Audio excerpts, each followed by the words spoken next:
ট্রেনে ঈদযাত্রার খবর জানতে জাকিয়া আক্তারের কাছে যাচ্ছে, তিনি কমলাপুর রেলওয়ে স্টেশনে আছেন।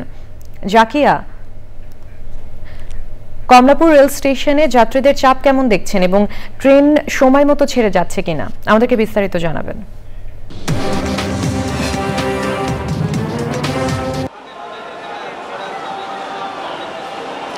ধন্যবাদ মৃত্তিকা, আপনি যেমনটি বলছিলেন, হ্যাঁ, উপচে পড়া ভিড় বেলা 12টার পর থেকে আমরা যেটি দেখতে পেয়েছি যে কমলাপুর রেল স্টেশনে এক ধরনের উপচে পড়া ভিড় যাত্রীদের লক্ষ্য করা যাচ্ছে। তারা 12টার পর থেকেই আমরা রেল স্টেশনে যাত্রীদের অপেক্ষা করতে দেখছি।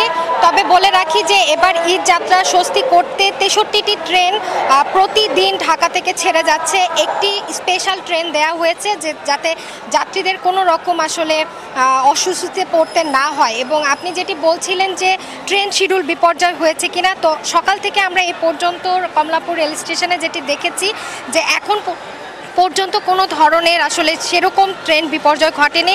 হয়তোবা সেটি আধা ঘন্টা বা 10 মিনিটের একটি টাইম এদিক ওদিক হয়েছে, তবে তেমন কোনো শিডিউল বিপর্যয় ট্রেনে হয়নি।